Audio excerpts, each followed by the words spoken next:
Yeah, there it goes. You don't know the power of sci-fi radio. This station is now the ultimate power in the universe. We would be honored if you would join us.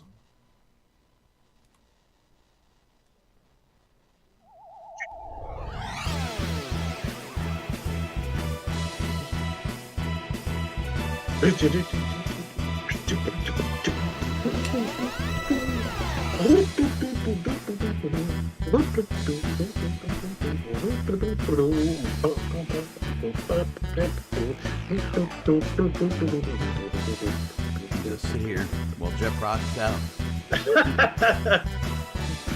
Yeah, I know. And I totally had a sync too, so that's the fun Right. part. It's another Thursday night. That means Docking Bay 94. I'm Sean Obi-Shawn Crosby. And this is just solo Donoho. And we have no Colleen Kaylee Crosby tonight. Yeah. She's not feeling well. Yeah. And, yeah. I'll tell you, so Colleen is the third of us to get kidney stones. First, it was Jeff. Yeah. Of which you had lots of them. You like Had just about three. Kept getting them. Yep. Yeah, which was weird. Yeah. I had kind of a big one. I had like a 6mm one, which Yeah. was pretty sizable. And those of you who have been listening to the station for any length of time have certainly heard I got rid of my kidney stone on the Matterhorn at Disneyland story. So that's how I got rid of mine. Colleen does not want to go ride the Matterhorn or Big Thunder Mountain at Disneyland to get rid of it. So she's taking the medical route, but she is out tonight because this past weekend we were in Arizona visiting her family. Yeah. And we drove home. I did my morning radio show on Monday. Drove home, got home at like 10 at night, and just as I was getting into bed at midnight, Colleen wakes up and she's like, I don't feel very good, and my back hurts. And that'll do it. That's she's the back describing the symptoms. I'm like, this really sounds like kidney stones. So off we go to ER. And we were there till 7 in the morning. And they gave her some meds, and they did a CT scan. And, 7 hours and a $200 deductible later. We're covered. So that's the deal. I will let you guys know that you are listening to us on sci-fi.radio, sci-fi for your Wi-Fi. We're there 24/7. We got all sorts of nerd music and shows and things like that, so you can check that out. You could be watching us on Twitch, on Facebook, on YouTube, any of those things, which reminds me, I should probably open up the chat and all, which is... Yeah. I had the button for the chat all set and ready to go, and then I messed it up. So anyway, here we go. I got the chat open and all as well. Sweet. Okay. And I see there we already have Eric and Lara and Talon Thorn, which is that Dawn? I can't remember who Talon Thorn is. No, it's not Dawn. But no, nobody on YouTube. Oh, well, but we have Lori and Kelly. Got Lori and Kelly though. There's Don. He's there. Okay. So yeah. Hey, hold on a second. I didn't mean to duck away for a minute, but I forgot my coffee in the other room. Oh, geez. See what you did? I know. I'm going to go get that. Man, I tell you. Oh, boy. Well, kids, story time. Now, hopefully Colleen gets over. When I had kidney stones, because it's different for everybody and how their biology is. When I had the kidney stones, it was just a matter of I got rid of something I had been taking that for Tums for antacid, which is full of calcium carbonate, and my body cannot process it. So not so good. They end up being stones in me. So yeah, fun stuff. Hey, Vicky, and so Well, Hopefully, unfortunately, it's different for everyone, because I don't think Sean downs a bunch of Tums, and I don't think Colleen does either. well, So it's different for everybody. yeah. And what was funny is they were trying to figure out what my kidney stone was caused by, and so they're like, "Well, here's a filter, and like filter it out and bring it in, and we'll analyze it. We'll do whatever." Except I disintegrated it, Yeah, so there was nothing to bring in. So they still don't know what caused it. yeah, I have an elevated level of some thyroid thing, which I didn't seem big enough to pursue, that mm, could cause kidney stones. But I've never okay, had more than the one, yeah, and it was quite a long time ago. yeah, So, I'm going to assume I'm kind of okay. And probably, yeah, it may have been caused, I made a change sort of during COVID time where I started using like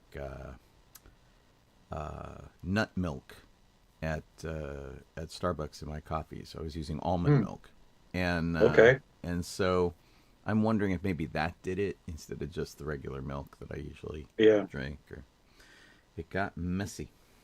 yeah. Yes, Laura, we did, but yes, hello again, Chris, Laura. Um, Hello again. Hello. yeah. So, yeah, it varies. I mean, some people, it's just their body. Sometimes it's their diet, and like like I'd say it sounds ridiculous, but 9 times out of 10, the doctors say, okay, now stop having dairy and this and that. I'm like, but that wasn't me. I was like, I don't drink dairy. I don't drink milk. I don't eat. I only eat cheese sparingly, and whatever. I'm like, so that's not causing it. And Well, I I figured out my problem right away. I drink my coffee, which has milk in it, and I Yeah. have cereal in the morning. I mean, as Hmm. an adult, I have a pretty fair amount of milk, but they don't Yeah. think that's what caused it. So No, not real. It couldn't be because you're drinking it before and such. So I have been doing it my yeah, entire life. yeah, I am not a creature of change.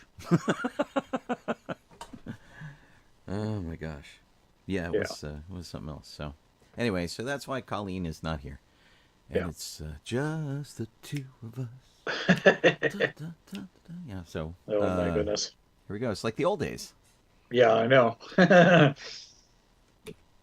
All right.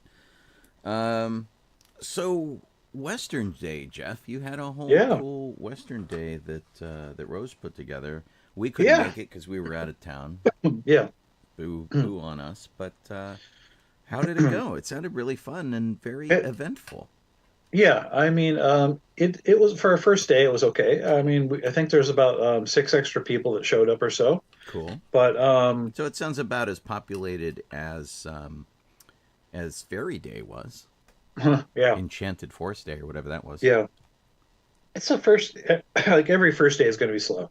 So I mean, not a big thing, but we went through the whole thing, and Rose had set up a lot of games for people to do, and such, and like and photo op thing and stuff. So there was a big old stand poster of like Marty Robbins in a cowboy outfit, whatever, a black cowboy outfit, and then his face was cut out so you could stick your face in there.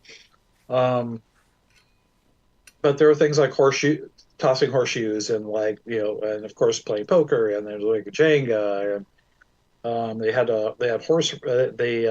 hobby horse race with inflatable hobby horses, and Nice. potato sack race, and yeah, stuff. And we had a barbecue and everything else. So we got to do a little bit of it. And how long did it run? Was it like a 1 to 4 kind of a thing, or I'm not sure how long it went after we left. We were there till Sparrow and I were there till about 12:30, I think, okay? because Sparrow had to work. So um, I think it went for probably like another hour and a half or so, but I don't know. I'd have to ask Rose. She's not piping in here, Well, the pictures look so pretty she's great, not watching. and it looked like Yeah, a pretty. I mean, there were lots of activities to do, yeah, and that was pretty cool. So hopefully yeah, next year I'll get to go. yeah. There's like only one like mark on the event, and that was just because Rose had posted on Facebook, and like I think there was something like there's a photo of the little western town that's over by the train, Okay. you can go ride the train, I guess, and whatever. And I guess the idea was that, if we had time and and everything worked out, that maybe we can get a photograph over there. Okay. Anyway, that's about it. All righty. So the guy that was running, one of the guys that I guess is part that runs the little Western town and train, whatever, Mm-hmm. came over and was like, complaining. He brought two um, rangers with him, park rangers, with him. I guess for protection. I don't know. And he came over and he's like, yeah, I saw this thing. I was on Facebook, and there's people circling around our building looking for you, blah blah blah, and it just, like this is never, like everyone's here is already here. Who are these people that are circling looking for this event? We even have signs telling them where to go. No one's down there. It's a picnic. So the guy was Big just deal. basically making things up because he didn't want the competition. I guess I don't know. Well, that's dumb. There's like this event that we're just having fun at. No one's charging anybody anything. Did somebody go up to him and say, well, we were going to come down as a group and bring people over to your train and pay money and do it, but not now? Well, after he did, yeah, Rose was talking to him, like saying, but she did. She was just saying, that we're saying, he's like, you had this poster up, this post up, and it's causing this, and she's just saying, well, we had the post up, and it's just like if really it was, if we could, we would go try to get a picture if there's time and everything, but no. So basically, now everyone that she knows is like is giving the train the middle finger. Wow. Basically, like they're like, it's like no one's going to be riding that train These that guys knows aren't us. cool, man. Yeah, yeah, it was not good. It was pretty awful. Wow, that's pretty funny. So yeah. Let me but otherwise, jump in it's here fun. real It's quick good. and say hi to Mela and to Alan, who jumped in on Facebook. Alan, of Yeah. course, I talked to him today about the Upland Library event that we're doing this weekend. Yeah. It's the thing we used to do in Rancho Cucamonga. We did it for 15 years over there, and now it's in Upland. And actually, Alan put the band back together because Adam is there at the library too, and the two of those guys were instrumental in doing it over at Rancho. So I hear it's going to be really good this year. I'm excited. So, Nice. Okay. yeah, pretty good. So more information on that later on when we shut down the show. Okay. If y'all are still listening. Yeah. Yeah, well, yeah, I'm sorry that the guy from the train was kind of a jerk. That seems Yeah, to happen it was to a us drag. a lot. It makes me think of the sheriff at in Orlando. Oh, When we yeah, did yeah. Star Wars Jeez. Celebration, and he was yelling at us about our cars, which we had on display. We were trying to get out of the display building, and he was harassing us about getting out of the display building. He's like, "You have to leave now, but I'm not going to let you leave because I'm Yeah. a jerk." Yeah, it was awful. That's the dumbest thing. Yeah, Yeah. So weedy. So, but aside from that, that was the only blemish on the entire thing. And the Rangers were there with him, and they're like not really saying it, but you can tell on the way they were acting. They're like, why are we here? You could hear their eyes roll up into their heads. Yeah, and one of then Spur was there with like one of those little candy cigarettes. Yeah. The white ones, those some of the price stuff or the candy stuff, and the Ranger's like, oh whoa, is that gum? Because I used to get those with gum. And he was talking to Spirit this whole time. And like, we really don't care why you about your stupid complaint, dude. Right. I say, yeah. There's always got to be one guy. Yeah, I know. I'm like, well, unfortunately, you did that. Now your business is gonna suffer for your problem. What you did, bummer. Yeah. Bummer deal, dude. Dumb. But yeah, so that was that. I mean, it's other than that, it was fun. Food was good, and had fun. Great. Well, it was probably more fun than my funeral. Oh, bet. We went to, Colleen and I did, we went to Arizona and we Okay. stayed with family in Tempe.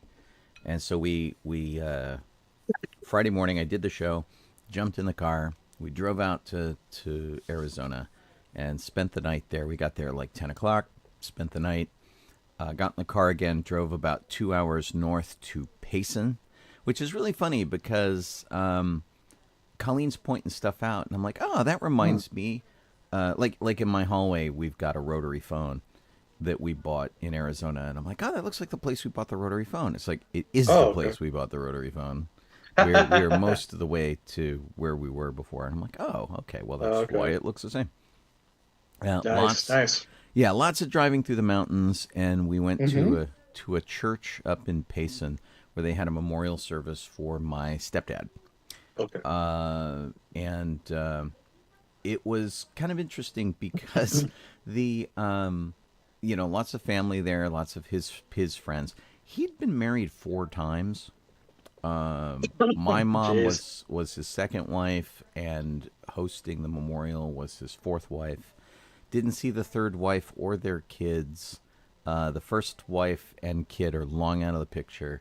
So it was my mom, my brother Daryl, and me, and then some of our family, and then Tom's direct family, like his brothers and people like that, and their families. And then it was Donna, who was his fourth wife, who was kind of like shepherding everything and hosted it at her place and that kind of thing. So Okay. complicated, to say the least. I bet. Excuse me. I got to see my nephew Jake, whom I hadn't seen for a while. We got to talk about a lot of stuff, so that was pretty cool. Nice. Talked to Tom's brother John, who's about 2 years older than me, and so like for a while as teenagers, actually sort of elementary school through teenage years, we saw a lot of each other. Did a lot of stuff together. Okay. I think largely because his parents would be, oh, you should take Sean with you, that kind of a deal. So I'm sure he was thrilled. And then Tom's younger brother, the middle brother of the set, is Robert. Now, Robert is awesome. And so back in the day when I was a kid, he would give me his hand-me-down computers. He's the guy who got me my first car, even though I couldn't drive it. He rebuilt, along with my stepdad, his old B210, which was a Datsun, Yeah, yeah, yeah. and Remember those? it was going to be my first art car. It was orange and black, and it looked like Garfield, and it was going to be the Garfield Mobile, Yeah. which I never got to because I couldn't get a license for it because my eyes were too bad. Yeah. So Robert has always been like super super cool, my entire life, and he's even cooler because we used to do, he used to design and drive the Rose Parade floats for Cal Poly. So we used to Nice. help him build the Cal Poly Rose Parade floats, and he was an Imagineer at Disney, and Oh, so cool. he worked there for a while, like 15, 20 years ago. And then they laid him off. He went and did some other stuff. And now he's back there. And he's back there in like a brain trust capacity. Like With teaching and stuff Yeah, too? and Oh, okay. also he's the guy who evaluates everybody's technology to make sure it's cool, which Okay. is really Yeah. great. So that's Nice, dude. Yeah, it's really cool. So I had a really great time talking with him and reconnecting with his family, who are all really sweet. And I think I kind of broke his head because we were having these conversations with other people who would like jump in. And Yeah. he would mention something that he and I knew about because, Disney. And then I would turn to the person with us and give a full explanation about what it was so that they were up to speed. And I'd look back at Bob, and he'd be looking at me with these wide eyes. He's like, how do you know this? I'm like, Disney, dude, and I'm smart. Like, come on. So that was like sort of the high point, I think, of the whole thing, was just getting to see them in the back portion of the property, which they had bought from someone else. Tom had a work shed, which was pretty cool. and then behind that was a house. Somebody was building an additional house. Is that Rose? No, I don't think so. Oh, okay. I think it's Abria because I think Ahsoka had some sort of issue out in the kitchen or something, and so yeah, Oh, that's pretty funny. yeah. The so on the back corner of this property was a house that somebody was building out of found parts, basically. So a lot of the house was built out of spare doors and things. Oh, okay. The staircase was painted. It was like an L-shaped staircase up to the second floor. That was painted with book spines on every step. So Okay. it looked like a big stack of books. There were Walt Disney and Alice in Wonderland and other quotes all over the place. There was still a lot to do with it, but it was pretty neat. Okay. And Tom's stepson, I think, was getting that ready to live in. He's still working on it, so he talked about it to us at length about it, which was really cool. And it was just kind of neat. And at first, I'm like, wait, was Tom, my stepdad, building this? Like, oh no, it was here when we got here. I'm like, oh, okay, that makes so much more sense now. Yeah. Because it was so not his like area of interest at all, or his sort of like level of creativity. So Yeah. so that was kind of interesting. Everybody lit up cigars in honor of Tom, so we kind of hid in the house for a little bit because we don't really do cigar smoke. Yeah, totally. And they did an interesting thing where they had Tom's ashes, and he wants some of his ashes dumped in Lake Tahoe, which is apparently highly illegal, although that's also where we put my younger brother, so go figure. Yeah. And so the idea was you would take a scoop of ashes and then you would put it somewhere on the property. And I'm like, okay. So I took a scoop and we put it in a cup, and so I put some around his work shed because I can kind of appreciate that.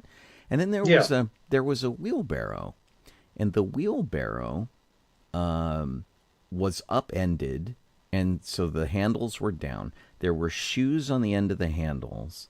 The wheel had been given a face and had like a trucker hat on it, and they had basically turned this wheelbarrow into a statue, which was kind of funny. I'm like, okay. And I was talking to Tom's grandson, Jake, my nephew, and I'm like, did you spread your ashes around? And he's like, oh, I did this and I did that. I'm like, okay. I think I'm gonna put him by this wheelbarrow because I think that's a great sense of humor. Like, do that. But it occurred to us that you have to be really careful about something like that, where if you get somebody who is in a vengeful mood, it'd be real easy to like smuggle the ashes into the bathroom and like flush them down the toilet or something. So it's you got to kind of know your audience. Gotcha. That's kind of funny. Mela says that she and Bruce also had a Datsun B210. I had the hatchback, and it was like black and chrome on the inside. And it was orange and black on the outside. And it had these weird hubcaps that looked like they had been pre-dented. They were just really not very aerodynamic looking and very strange and extremely Japanese. But yeah, it was kind of funny. So anyway, we the memorial service was fine, and then I spent Sunday reconstructing my mother-in-law's driver's side window. And so I took the door apart, and I've had a lot of experience working inside doors and stuff, and I got it all fixed. It had slipped the track, and it had slipped the regulator. We bought replacement clips for it, which had broke, and I got it all back together. I tried to bend the regulator back into its normal shape, and it worked great. And I put it all back together. I put my tools back in the car. I washed the window. I cleaned up my mess, did whatever. And I was turning the car off, and I gave it one last up and down, and it broke again. So I ended up reseating it, getting it back together, putting it back in the track, and then I raised the thing all the way up. and disconnected the motor, so she can't use the switch to raise and lower it anymore. And it'll have to stay that way until I have more time, or we want to throw a little more money at it, or do whatever. Yeah. But it's really funny. She took it to a mechanic, and the mechanic's like, "Oh, there's nothing we can do about that." And of course Wow, nice. charged like $150 for the consult. Yeah. And I'm like, come on, I'm not a mechanic. I can fix that. And I know. if I go back and I've got a day and the parts places are Oh, open, I'm sorry. turns out every part place is closed on Sunday in Phoenix, because it also this is a Pontiac, but the same Yeah. Pontiac shares parts with the Toyota Matrix. So Gotcha. I'm like, oh, all I need to do is get a regulator for a Toyota Matrix. It'll be perfect. But all the parts places were closed. So I damn. did the best job I could. I just feel bad Yeah. about it because I'm like, I had it fixed. I know. Boo. Exactly what you mean. Right? I was like, And then we came home and had the ER adventure and that kind of thing. And Okay. I don't think either of us has recovered from the not sleeping from the ER. Yeah, that would do it. Yeah. And of course, Colleen still has yet to get rid of her kidney stone. Although they're not doing what they did with me, which is, pee in a funnel so that we can, see what it is. They're just like, Yeah, they don't want to catch it, or yeah, they're just they're like, just who like, cares? whatever, get rid of it. And it's Yeah. probably just because it's so small. Maybe. Yeah. Which, I'm grateful for. Yeah. And I mean, whatever, the pain will go away once it, basically finds its way down there into the bladder mhm. stuff. Yeah, But, exactly. But that, until then. And it's but gosh, I almost passed out when I got one, and Colleen's like, yeah, it kind of hurts. yeah, which dude. tells me she's probably got a much higher tolerance for pain than Yeah, I do. I'm guessing so. Yeah. So It was They're pretty nasty. yeah, no fun. So very sad. And just to remind everybody, if you're tuned in late, that's why Colleen's not on this, because Yeah. she's both extraordinarily tired and has a kidney stone that she's not exactly thrilled about. So Yeah. not Yeah. too shabby.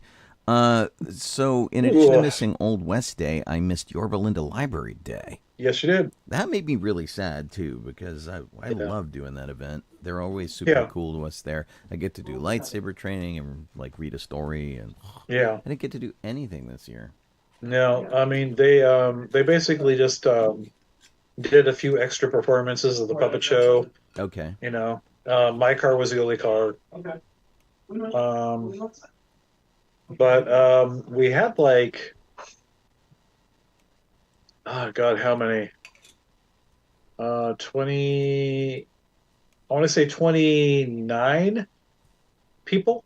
Yeah. 29 people, costume characters, No, that's pretty and good. like and a regular. But so yeah, it was pretty nice. Christina set up the same display that they had at the Upland Library last year, which is that backdrop and stuff. And people came and took pictures, and yeah, and then they had crafts and stuff you can go around and do like usual. So it was pretty cool. Well, hopefully you my absence this year will just make them happier to have me next year. Yeah, for sure, man. Because they're like, oh, no, Sean. I'm like, yeah.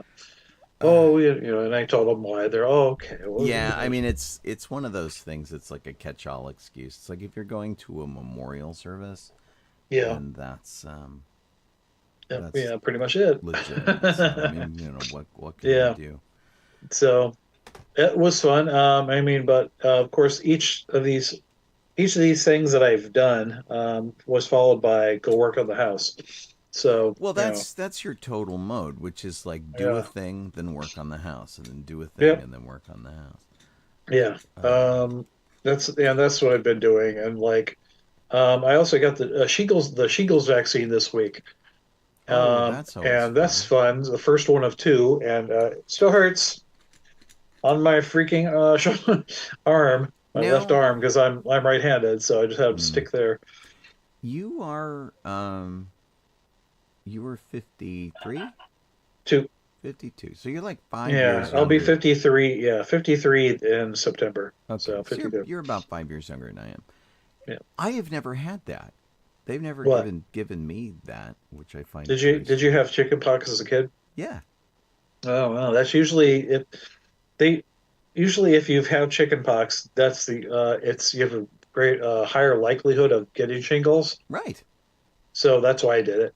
Yeah, I mean that makes sense. Yeah, I figure that that's the thing that they would. Kaiser's usually pretty on it, and they love you'd giving think, you would you? shots, and so Yeah, I'm really surprised they haven't done that for me yet. yeah, yeah. I don't know, man. But boy, the past few times I've gotten vaccines or forever really. It's just a sore arm, but this one I got it, and like the following day, Hmm. I felt like I had the flu. It Yeah, wasn't like I was gonna throw up, but I was achy everywhere and I felt awful for the entire day. that's my standard shot response. Whereas, so Yeah, like if I go get the COVID yeah, vaccine, I know that I'm going to have COVID symptoms for the next like 12 to 24 hours. And yeah, so basically, I get it on a day when I know I can just stay in bed. Um, exactly. and I think part of it, like I'm really susceptible to that kind of thing. I think partly because my body is otherwise engaged with all the hives and stuff that I've got, and it's like I don't care about that other thing. It's just let's Exactly. let's do this. So that's kind of a drag. But I have friends who are like, I got a shot. It didn't feel like anything. It was Yeah. like kittens licked it on. It's like Yeah, pretty much. yeah. So So yeah, it was interesting. So but I was like in pain the next day. It hurt a little bit, of course, the first day, but the next day, ow. um, still does. I'll tell But you what I did while I was working on the car for Colleen's mom. I brought all the tools that I thought I would need, and of course, you never have everything you need. And so, what I yeah, really needed was like a box cutter or something, but they didn't have that. So, okay. Colleen's aunt gave me like a steak knife and to cut. So, what I was trying to do with the window is there's a clip on the window that Yeah. is epoxied in. So it's basically they fill it with goop and they put it in. It all solidifies, and that's what keeps it on. And so I had to shave Yes. that Yeah. off so I could put the new ones in. Okay. And I did, but I had to use the steak knife to do it. And then eventually I'm like, no, this is BS. I'm gonna go get a Dremel. But before I did that, while I was sort of sawing away at this, it slipped as I was afraid it was going to, Oh boy. and I stabbed myself in the finger, which in and Mm. of itself isn't a problem. I cut myself all the time, and Yeah. my tetanus shots are up to date, and very frequently, like, and it doesn't even look like much. It's just a little dot in the middle of my finger there, and I'm like, if I, um, I'll super glue it together, it'll be fine. And I'm not squeamish. I'm not afraid of blood or whatever. But what I did do is it went deep enough that I hit the bone, and that freaked my body out. And my Oh, body just completely went into shock, and I got like really dizzy, and I'm like, wow, this is weird. I've never had this oh reaction boy. to something. And I didn't need an ER visit or anything like that, but I had to kind of sit down for a minute because I'm like, whoa, and because my body went, okay, something touched a bone, and that's not supposed to happen. Yeah. It was really, Exactly. really weird. So yeah, that was just sort of a strange experience. So like I sat down for 5 minutes and then got back up and Oh boy. finished the job. Yeesh. Yeah. But Oh man. Yeah. I still have to get the flu vaccine and COVID booster. Kelly, she got like all three in like the same day. hmm, Crazy people. I have to get yeah. the other two. See, And my that sounds like COVID to me, or not yeah, COVID, Kaiser. You would yeah. like go in for Kaiser, and they're like, "Oh yeah, okay, we're going to give you this, and you know what you should take is also this." And so I think I got my COVID and flu together, but they Uh, didn't shingle me, no, which I'm going to. Yeah, I have to go to get those at like CVS or something because my doctor was out of them. hmm, So weird. fun as that is. and I can't. In the earliest time to get the second one, they're like, oh, 3 months or so. Okay, September. I'm like, ah, Jesus. Okay, That's really I funny. guess that's 3 months. I mean, pretty much a little over that, but okay. Why not? But yeah, I'll be healed by then. Let's Um, see. I'm looking at our thing here. oh, Rosie's on. Hi, Hey, there she Rosie. is. The Yeah. thing that I did beyond any of this is, of course, went to Disneyland, Uh-huh. and usually I go by myself, but I went with my friend Judy and my friends Andy and Jackie. Jackie is a stand-up comedian. She has a podcast called The Dork Forest, and her she does these, so she puts out albums, she does this podcast, and she also like tours the country doing stand up. So she'll go somewhere Okay. and she'll work a club, and I mean, she's legit. But she's one of us, so all of her stuff is, you should look her up. It's Jackie Cation, Kashian, and she's all of her stuff is very nerd related. So her Hmm. husband works in video games, and so she talks about him all the time. She likes nerd stuff, so she talks about that all the time, and all the TV shows and stuff that we like. So Nice.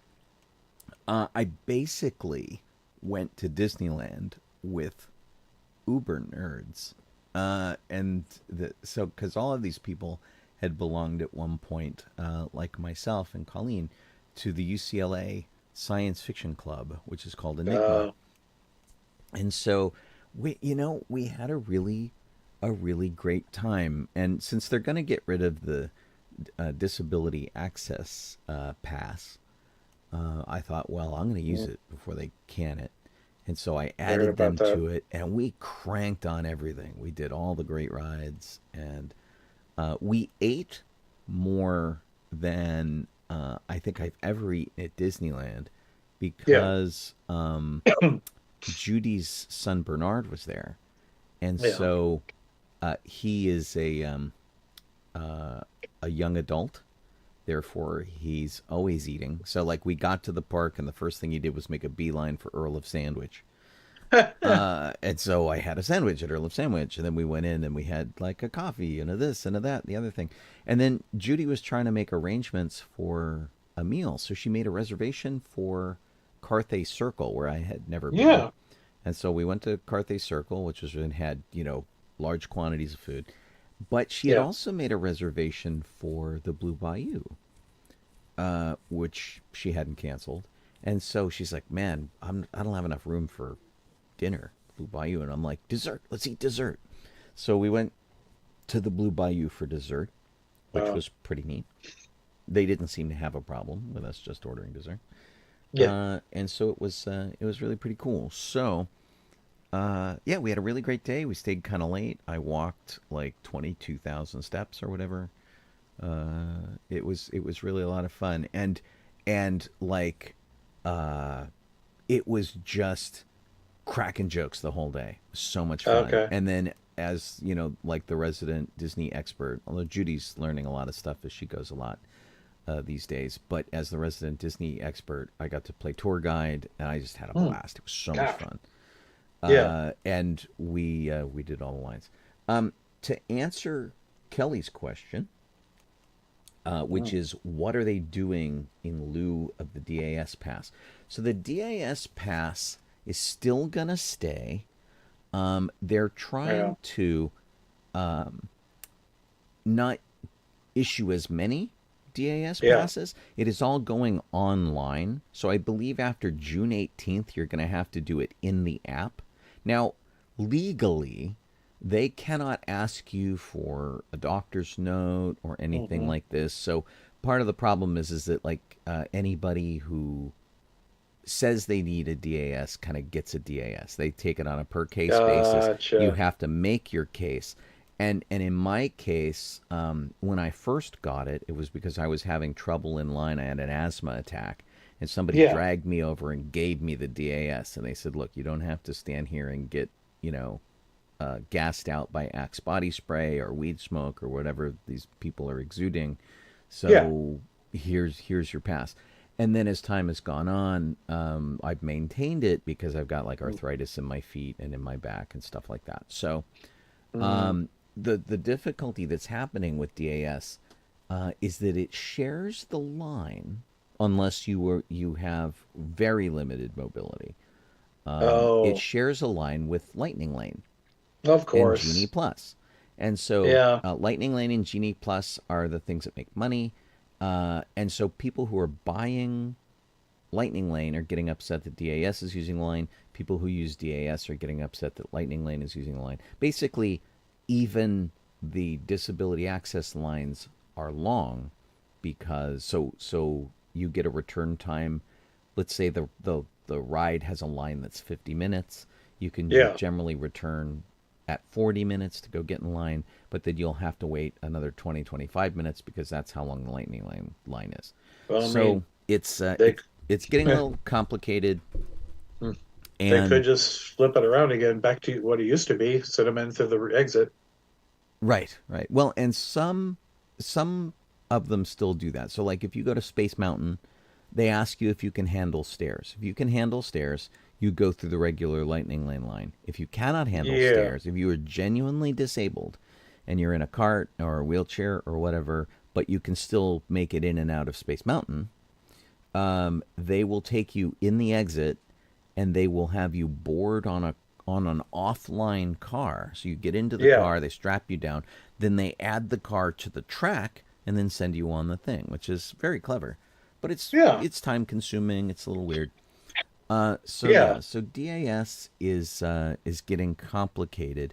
Like Kelly, she says that we rarely go on rides anymore, and that's very true with me. So I maintain the DAS pass, but I use it generally only when I really want to go on a ride, or in the case of my brother-in-law coming to town, or in the people who were with me, because the people who were with me on Tuesday when I went to Disney, which was exciting because I'd been up all night at the ER and I got a couple hours sleep. I had to skip my show on Tuesday because I slept through it. Yeah. And so with those people, some of the people I was with also had mobility issues, but Mm. had only single day tickets. So getting them through the DAS process was unnecessary because I got to add them to mine, and then they got to take advantage of the DAS, which they should have had anyway. Yeah. Yeah. And I do that frequently. Like we got Alan. If you know our friend Alan, he he had heart surgery, and they thank goodness kept him alive and did extensive surgery to him to keep him alive. And Yeah. as a survivor of such, Alan should be on the DAS service. It's Yeah. I think. so there's things like that. There's legit stuff, and like I said, Excuse I me. maintain it, but I don't use it very often. And it's if they tell me I can't have it anymore, that's their prerogative, and that's okay. And I don't mind waiting in lines with my friends Yeah. and things. It's a sad situation that Disney has decided that people should pay money if they want to have the you know something they used to have for free. Now Right. they're going to charge you money for it. So Well, just really it's really it's sad. because we have a subscription model for everything. I My know. my Photoshop doesn't work anymore because they want me to pay monthly for it, so they canceled the Yeah. old Photoshop that I'd already paid for. Yeah. My Microsoft Office doesn't work anymore because they don't want me to have the one that I paid for. They want me to pay monthly for it. And this Yeah. is the same kind of thing with Disney. It's like, well, we could give you fast passes, but we could charge you for them. So let's do Yeah. that instead because more money, cha-ching, cha-ching. Yeah, exactly. And, it's I liked the fast pass system. I thought Me it was too. It perfectly worked, terrific. And Well, it kind of worked. well, and it was also a thing that like made the DAS thing kind of limited too because you just got a fast pass, you showed up, you went in, and you didn't need anything kind of special or fancy to that. It Yeah. it worked just as well. And And so when we were there on Tuesday, there were a couple of rides that we went up to. Like we went to Smuggler's Run. Mhm. And I could have easily gotten a Smuggler's Run DAS and just like Yeah. walked on. But the standby line was 15 minutes. Yeah, it's And never so really that instead bad. of taking the shorter line, which is the one that DAS uses that skips all the twists and turns and the convoluted stuff, we took the Yeah. regular line and just, I hobbled through it and it was fine. It was no big deal. Yeah. But yeah, it Yeah. is kind of frustrating. I really hope, because Disney said at one point that the DAS was going to only be provided to people who had developmentally disabled, had differences there, and couldn't be in a line because they claustrophobia issues or crowd issues or things like that. And Yeah. that, I don't think that's really the case, or they are silently rolling that back, because people who are on mobility scooters and Yeah. things like that need accommodations too. Yeah, I think So they're trying to eliminate it so they can charge. yeah, That's really all it is. They just want money. yeah, but Um, they have to have some sort of ADA oh, compliancy. I know. I mean, Uh, that's why I say they should just have everyone go through all the exits again, because you know yeah. Well, that'll and eliminate that problem. Rose brings up Dollywood. Look, if I had a transporter machine that would take me to like what, Tennessee, where's Dollywood? Yeah, I would have them beam me there. That would be terrific. I yeah, would also get beamed into Florida and Tokyo, yeah, Disneyland, and oh my yeah, gosh. Well, we'll probably talk about this later when we talk about our Disneyland stuff. But yeah. there's all sorts of amazing stuff going on at Tokyo Disneyland that I'm like drooling over. It's absolutely Yep. nuts. Yeah. What do you think? You want to do Star Wars history? Yeah. Oh, and I was gonna say, did I bring? No, I think I talked about this last time, probably last week. I had the only, I had to do.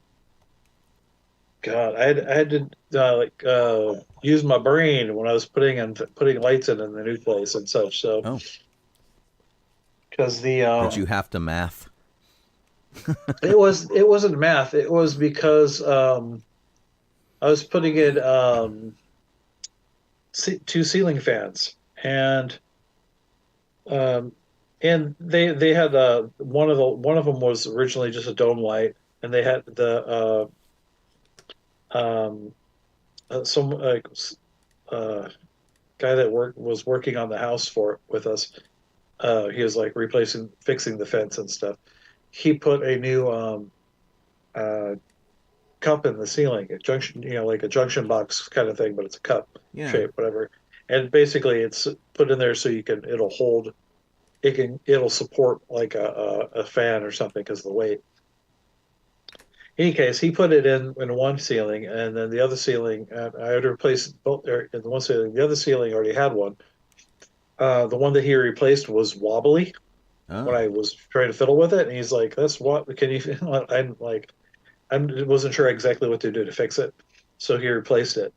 But both cases, it was like not exactly flush to the ceiling all the way around, so that one side where of it was where you would mount it, the bracket, or whatever, for the light or ceiling fan. One side, the screw you'd go in.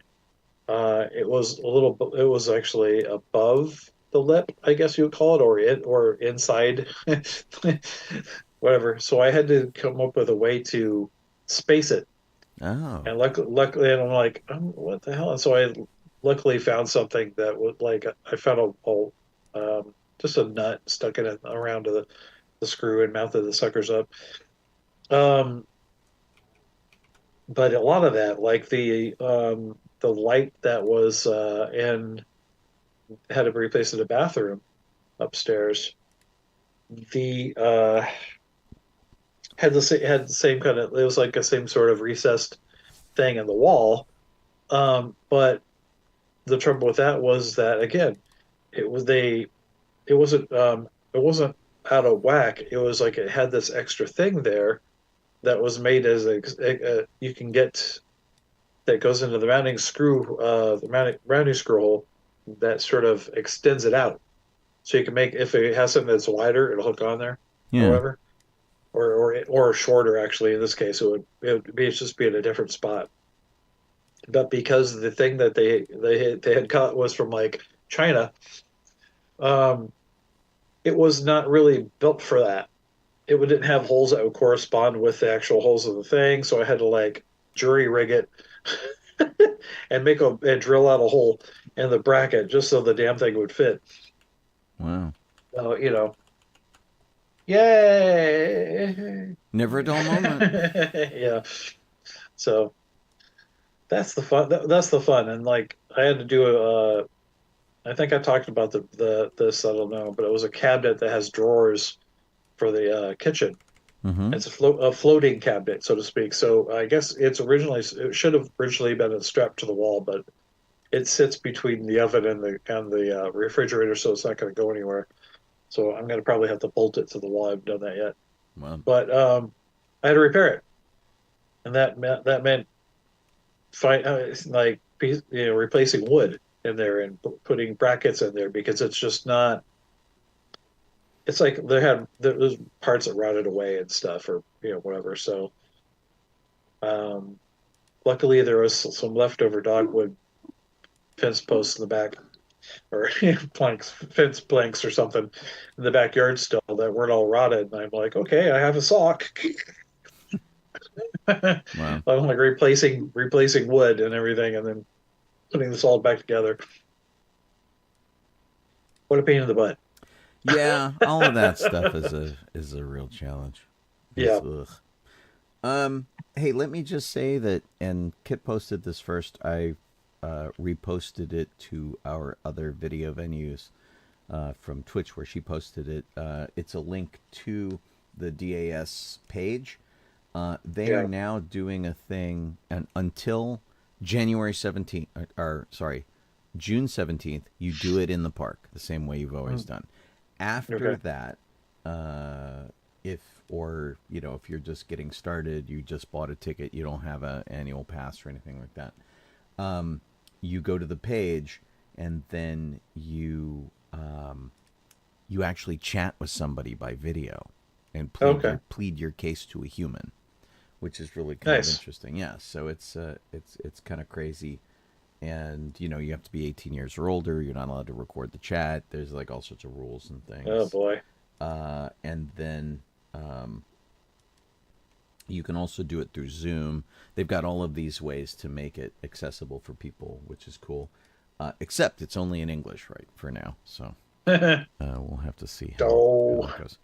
And and I had one more thing. I don't know. Maybe I mentioned this before on the show, but I'm going to bring it up again, just in case. I got this in the mail. This is a really old school Disney name tag. Cool. This is like 70s, 80s name tag. It is my name, my spelling. Yeah. It's kind of crazy. I don't know where it came from. There was no identification on it. Nobody said hey, whatever. So if you sent this to me, you were totally awesome. This is really cool. Nice. I'm not entirely sure how I'm going to wear it or what I'm going to do with it, but that's pretty spiffy. And I actually have one of these that's kind of old school as well. I think these were back in the early 90s, which was the honored guest of Disneyland. Doesn't seem to want to focus. There we go. Oh, yeah. Yeah, guest of honor. And this was a thing that you could have made. You could buy and whatever. And so I thought that was pretty spiffy. Nice. But and I actually still have. what's really funny is that ouch. so this old one, the official like cast member one, Yeah.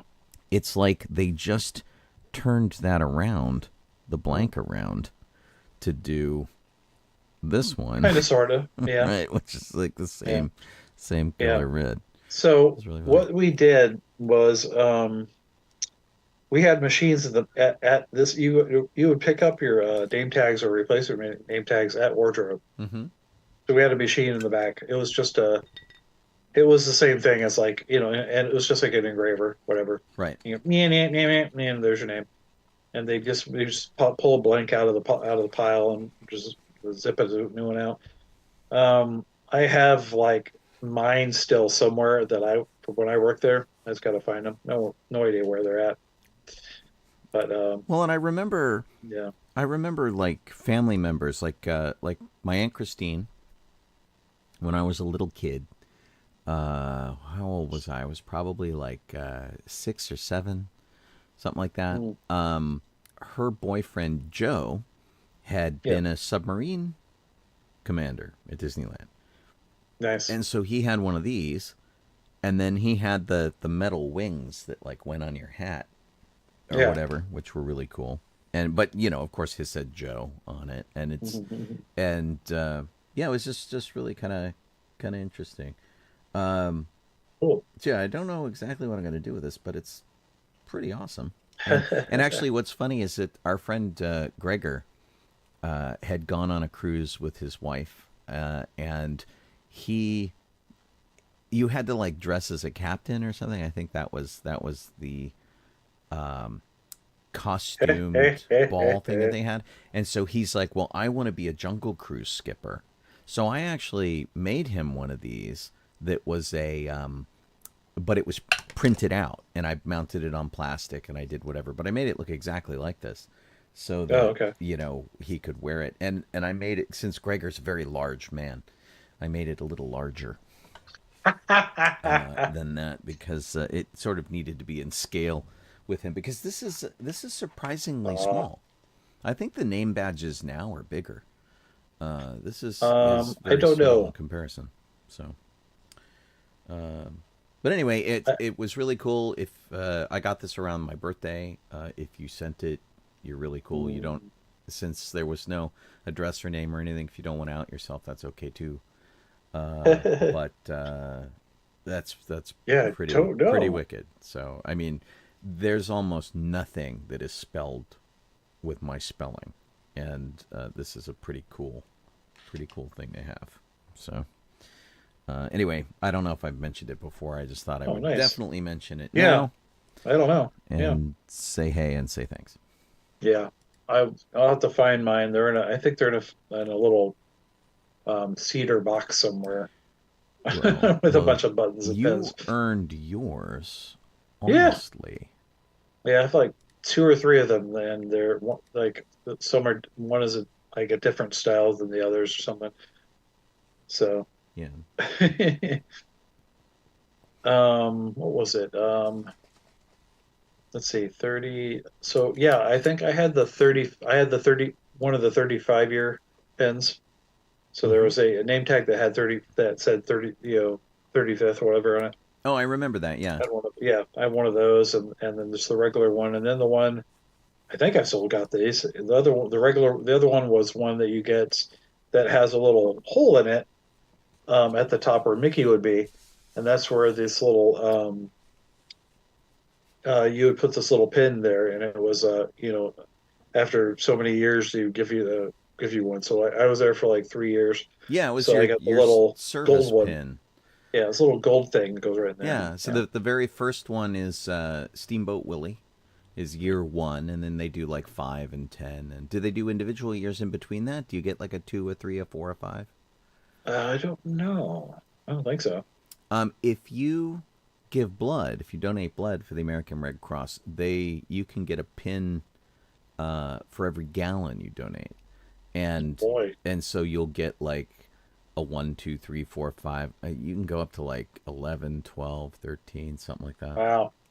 I've got one somewhere, and it's got like a 9 on it or something. I thought it would be cool to get to 10 and stop, but they sort of messed up my accounting, and they stop taking blood from me. They take platelets from me Oh. instead. They love my platelets. So, Oh, damn.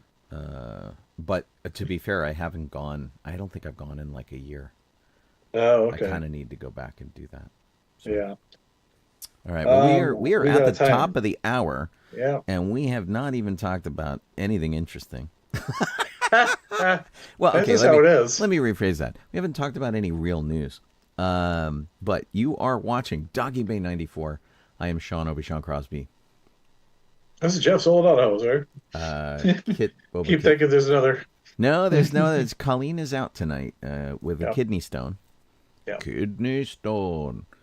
So she's out, and it's just the two of us kind of kicking around. So you could be watching us on Facebook, Twitch, YouTube. You could be listening to us on sci-fi.radio, sci-fi Oh, wow. for your Wi-Fi. And that weird. Wow, Kelly says that she has platelets that kill. They like really Oh, sharp boy. or something. I mean, she's got like little frisbees in her system. Apparently. I have My gosh. platelets that they like, but they do like my blood even more. So I'm not the the optimum donor, which is like what, O negative or something. I think I'm like O positive, and Oh, man. I'm like the next down from the top basically.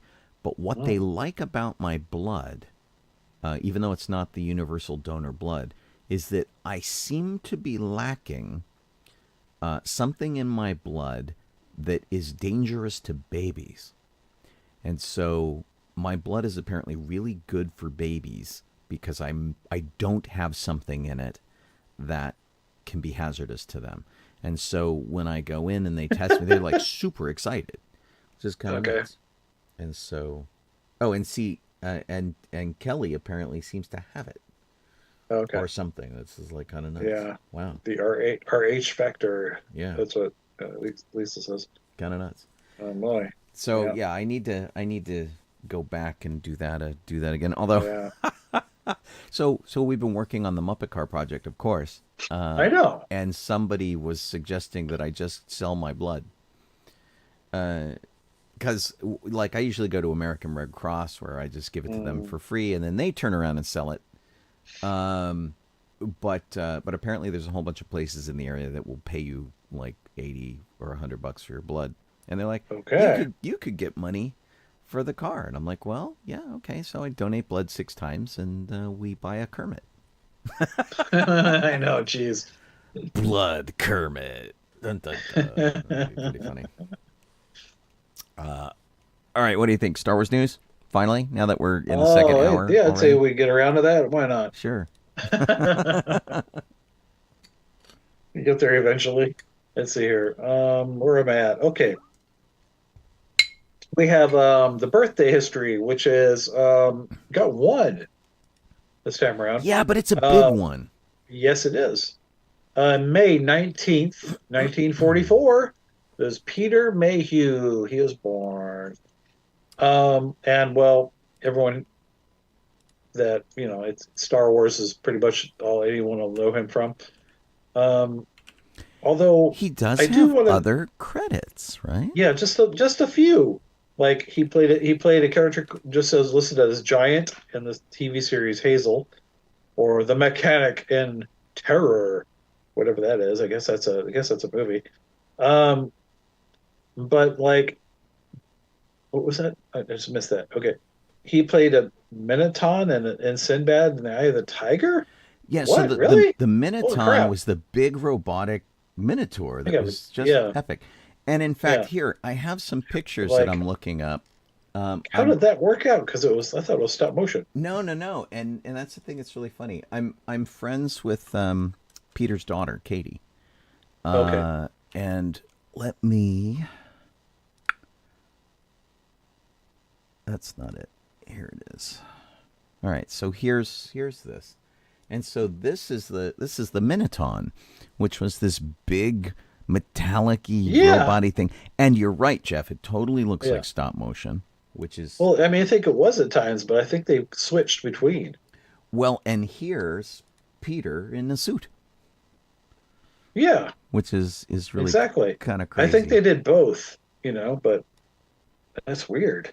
Damn, that's Yeah. really cool. It's kind of nuts. Yeah. And so Yeah, I want to see this movie. That the last movie he did was Killer Inc. I just want to see it because he's Uncle Clyde. But just because he wasn't Chewbacca, he was Uncle Clyde. That I'm like, oh, that looks good. Uncle I gotta see it just for Clyde. that reason. Well, and I thought I But had it. yeah, and like Susha, I guess, in Dragon Ball GT, whatever the hell that is. Yeah. Yeah, I don't really. I The thought I Tall had Knight. posted a There we go, of picture. course. So yeah, not a whole lot of other things other than Chewbacca, but still, Well, I mean, the fact it's that still pretty cool that he did other stuff. Jeez. he just got into, acting sort of because he was tall. I mean, There he that's, was like at the hospital, and they said, "Hey." yeah, I don't see it. I thought I had posted a picture of Peter and Angie over here Mm, on her thing, but I okay. couldn't find it. And it was when we were doing Breaking In. Oh yeah, I yeah. I took a really nice picture of Peter and Angie, and Oh man. I just couldn't find it. So weird. Maybe she deleted it. She didn't like it. She got rid of it. I don't know, I don't know either. Crazy but stuff. yeah, but yeah. One of the few Star Wars people I met a few times and was still couldn't really talk to him because I was like, oh, but you're a Peter Mayhew person, and I'm Right. Well, yeah, it honestly, I got to tell you that Star Trek Starstruck stuff. yeah, well, and so sometimes you just get that way. There are certain people that you get that way over, and you're just like, ah. I had to make myself. First time I met Peter Mayhew, I had to make myself talk to him because he Oh was. It was intimidating. So there was this tour that was called the Men Behind the Masks tour, and yeah, they were at San Diego Comic Con, and nobody was talking to them, and it yeah. was Peter Mayhew, Jeremy Bulloch, Warwick Davis, Kenny Baker.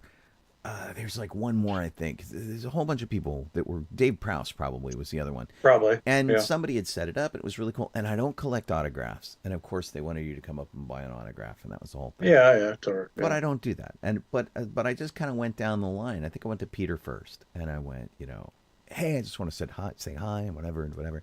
And I went and I talked to every one of them. But it was hard to get that started because you're like, oh, Star Wars guys. And Yeah, exactly. and then as Yeah. time goes on, like we would see Peter very frequently was like the Yeah. first guy we would see at the convention, which was great. And or we Yeah. ran into him at the movie screening for Hmm.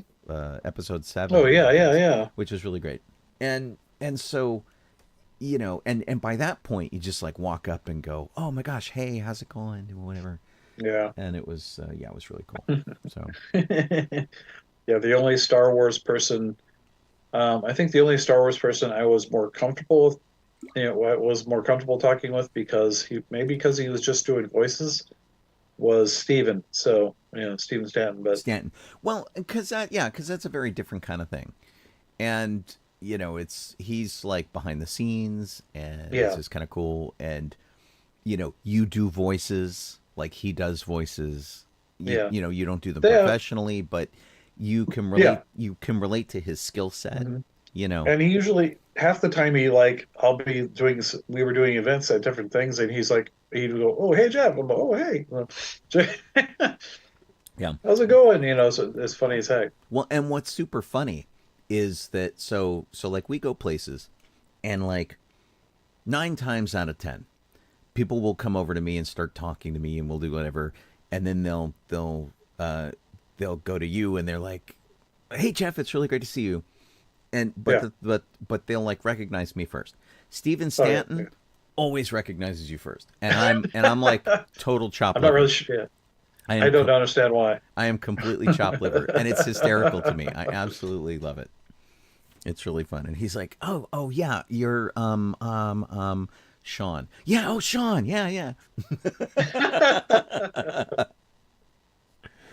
But he sees you, and it's like, Jeff. He's like really excited. Weirdest thing ever. I think it's awesome. Yeah. Yeah. Haven't seen him in a long time too. So, I haven't either. I oh just see man, him on yeah, Facebook. That's it. yeah. Uh, but Let's see. he is. Isn't he the voice of Admiral Beck in Rise of the Resistance, though? I don't know. Probably. I feel like he Yeah. is. I mean, Um, he just did Tarkin again, I believe, for the Bad Batch, but hmm, I'm pretty sure he did him again. I think he did too. Yeah. Um, and I'm looking him up on IMDb. In fact, and because I feel like he did. Uh, he was Admiral Radis. That's who I'm thinking of in Rogue One. Okay. Yeah, Uh, yeah. and he Is was yeah, he was the ex-TIE pilot, right? yeah, and he Yeah. was Tarkin in the Bad Batch. Okay. And I'm kind of like rolling through here to see. Now he's got 186 credits under his belt.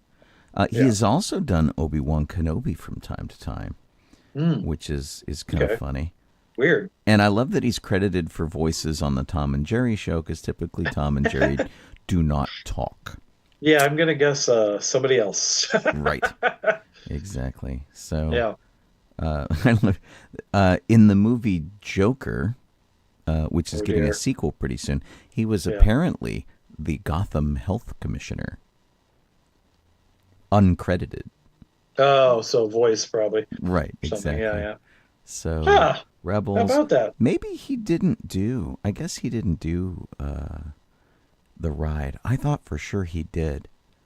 I'm glad I didn't send him a picture going, dude, I heard you. Because I always send a picture to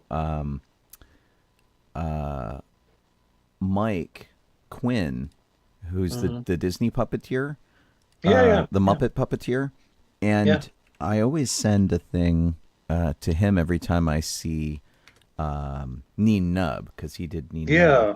And Remember that. and so there's a part during the ride film where he gives like a thumbs up, and I always send him a picture of him doing the thumbs up, which is really fun.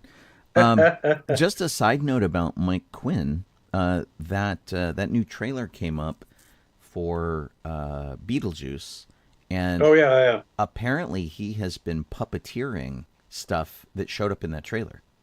Oh, cool. He said there's no CG; it's all practical. You're I really wonder if he excited. worked on the original I because don't. there's puppetry in that. Yeah, maybe. I'd have to look and see. Yeah. But yeah, Mike's really great, and I keep trying to rope him into the Muppet Project, but he hasn't been Yeah, yet. dadgummit. Yeah. Should rope him into the show to talk to. Well, Great. you know, he probably Yeah. would. We could probably Yeah. interview him if we want. That'd be great. Sweet. I guess I'll get to the other parts of this Star Wars stuff. um, May 21st, 1980, important date, is when Empire Strikes Back came out. It was released in theaters for the first time. Woohoo! Yeah. May 20th, 1982, that's when principal photography for Return of the Jedi wrapped up. And then, I'm sorry, last one is May 23rd, 1987. And it's the first Lucasfilm Limited sanctioned convention that was a three-day convention for Star Wars, turning 10 years old. 2010. Yeah. Yeah. Or 87. Yeah. Yeah, is the one I'm thinking of. That was the one at the Disneyland Hotel, right? Yeah. It says 77 to 87. Yeah. Yeah. I Yeah, actually, I'm went. not real sure, but it I probably went is. to that one. There's somebody I know who kind of annoyingly calls it Celebration Zero, Oh, okay. which I think is selling the convention short. Yeah. But yeah, it was super cool, and I had to pull teeth to get there. Yeah. But oh my gosh, yeah, it was really neat. And of course, you know, George Lucas went, and that was a big deal. Wow. And I'm looking Yeah. to see. I remember it being at the Disneyland Hotel. Yeah, well, it probably was. Yeah. Oh, here it is. Starlog salutes Star Wars Ah, is what it was known as, and Starlog. Oh man. A 10th anniversary tribute to George Lucas and the galaxy far, far away, which he created. Oh no, it wasn't. It was at This. the Stouffer Concourse Hotel. Oh, okay. I mean, is Starlog still a thing? Is that gone? That long gone? The I don't Stouffer? know. Starlog. Oh, Starlog. The mag. Yeah, I don't think they're a Yeah. thing anymore. I used to have that. I used to take a few issues of this, but I'll tell you, this convention though is like this hotel's claim to fame. I just found an ad for it. But the Stouffer Concourse is something else. It's down here by where I live now. okay. But kind of crazy. And apparently it's like coming back now. Okay. Weird. I'll have to figure out what hotel it is now because it has almost certainly changed names. Yeah. It's going to be really funny if this is where the costume college is now. Oh, they moved again? Well, no, where they moved it since it was last year. It's at the same place it was last year. Oh, that was that other Marriott, right? By the airport? Yeah, One of the Marriotts by the airport? but it didn't used to be. Yeah. It Yeah. like changed names and it did whatever. So Yeah. well, actually, there's an address here, right? Yeah. Imagine so. 5400 West Century Boulevard.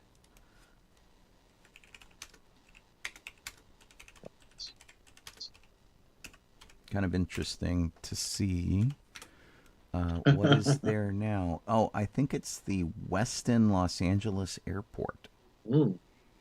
is what that hotel was. So I'll have to do a little research and see what all's going on because it's Okay. across the street from like the Hilton.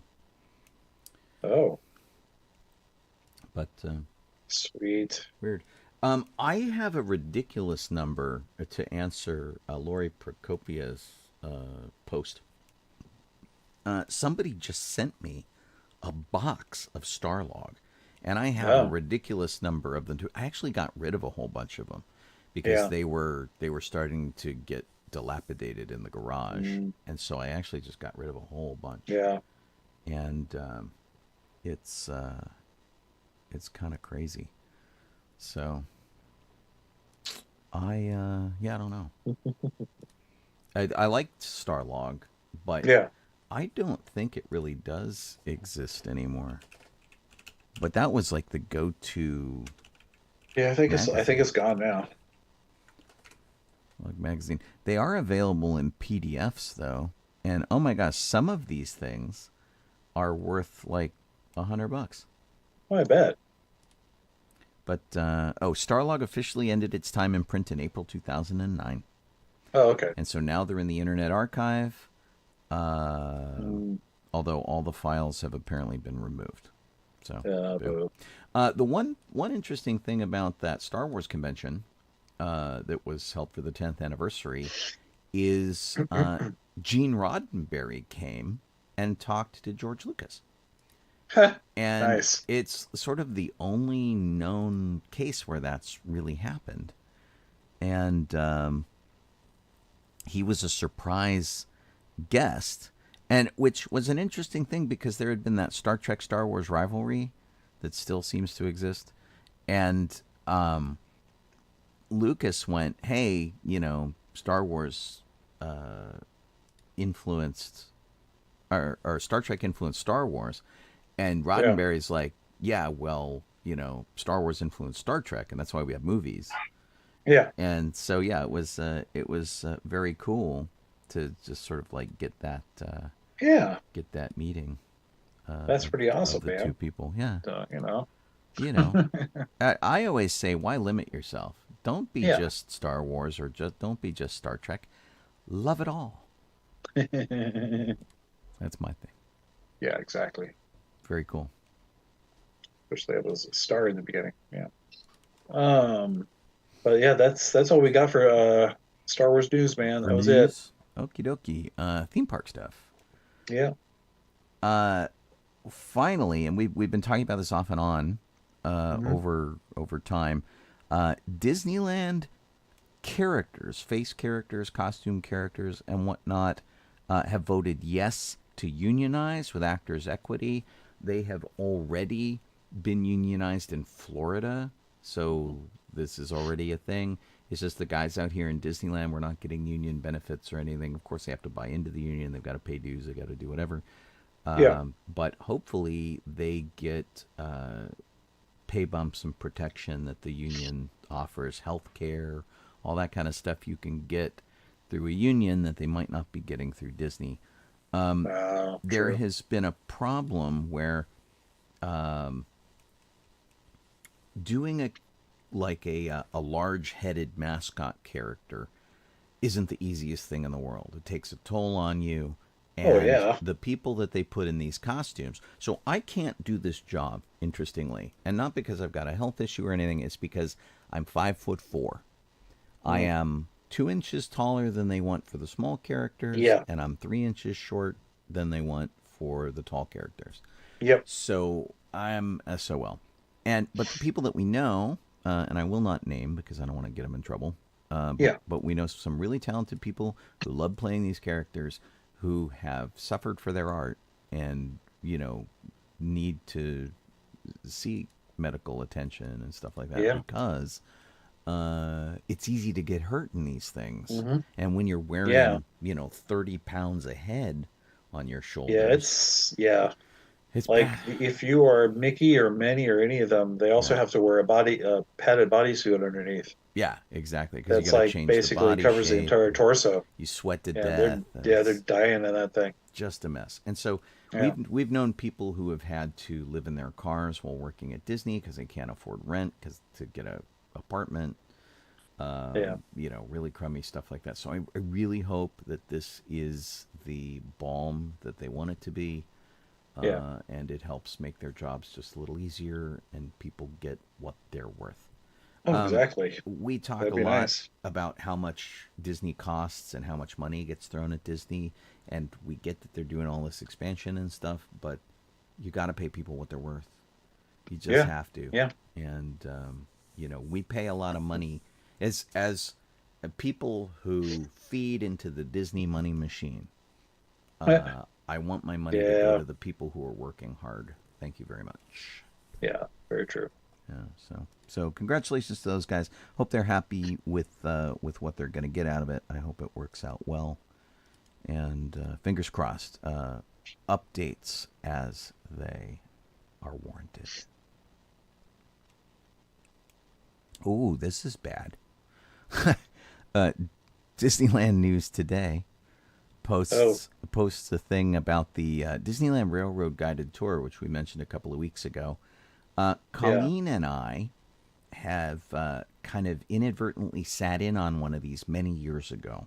They used to do something very similar to this, and there were a whole bunch of people in a tour. There was a tour guide as the train made a full circle around the park, and he would give trivia until he ran out of trivia. He was a new guy, ran out of trivia, and then he started giving us like secrets of Disney cast member training because he didn't have more. He's like, I don't know if I'm allowed to talk about this, but which are honestly the best kind of tours. But the headline for this one, Disneyland Railroad Guided Tour, includes Lily Bell Ride, which is what Colleen and I sat in on, cinnamon rolls, and disappointment. Yeah, a disappointment.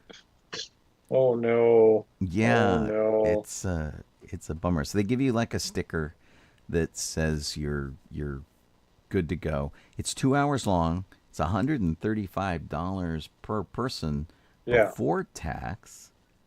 And you check in at the Opera House because the across the way at City Hall, that's all under construction. And so they have kind of a crummy, orange juice and cinnamon bun. The cinnamon bun was apparently very good. The orange juice, not so much. And then they give you the tour. So I don't know. Is this a thing that you would be interested in taking? Jeff? I think it would be pretty neat. I mean, because I've never actually ridden in the kind of talk Guillermo del Toro. I haven't really ridden in the Lily Bell, even when I worked there. So it would be really cool for that effect. 100 something is kind of high, I think, but um, I mean, everything at Disneyland's high, so it's a toughie. I mean, it seems pretty you good. know? So before you get on the train, they want to clue you in on Walt, of course. So you go to Town Square. You talk about Walt's youth and Marceline. At the Opera House, they show Walt's bench from Griffith Park, which is where he sat and came up with the idea for Disneyland. At the Magic Shop, Roger Brogy has a window, and Yeah. he's named on one of the train engines. They talk about his history. They talk Okay, about I see. Frontierland and the start of the train in Yes. U.S. history. And then they talk about the conversion of the trains from diesel to biofuel. That includes the railroad and the riverboat. Okay. They talk about the monorail, and they talk about the Autopia Land entrance and the People Mover, Yeah. which is kind of cool. And then, you go to Toontown and you get on board the Lily Bell, because the Main Street station does not have a handicapped accessible entrance. They have fixed this in other parks, but our park, you cannot get up in the Main Street station if you have a wheelchair. You are out of luck. It's hop on somewhere else. Yeah, exactly. So they put you on Toontown, and then like give you a whole tour. It sounds kind of fun. She says that she's disappointed, Yeah, yeah. and I don't know It's why. because the roundhouse, it's really literally you get a peek at it. You don't really get a tour. Oh, okay. That was what they're bummed about. They wanted an actual tour of the roundhouse, and it's not really even that. I see. Well, Yeah. I mean, if that's the only thing that really sort of is the disappointment. But yeah, she says Yeah, this that's- felt like a that's- ripoff to us because they advertised the roundhouse as such a big part of the tour. Yeah. Oh, okay. I wonder if they just ran out of time and they went, look, there it is. Ha ha ha ha. Yeah, I guess so. I mean, it seems like it. So this is the description on the tour. It says, catch a rare glimpse of the Disney Park Rail Roundhouse. This is where the magic happens for the historic Disneyland Railroad system, and it's not typically viewed by the public. You'll learn more Yeah. about the engineers that look after the Disneyland monorail and trains. I mean, that seems Yeah. like a big deal. They kind of pump it up there, I guess. Yeah, yeah. So it would be pretty cool to go, but Well,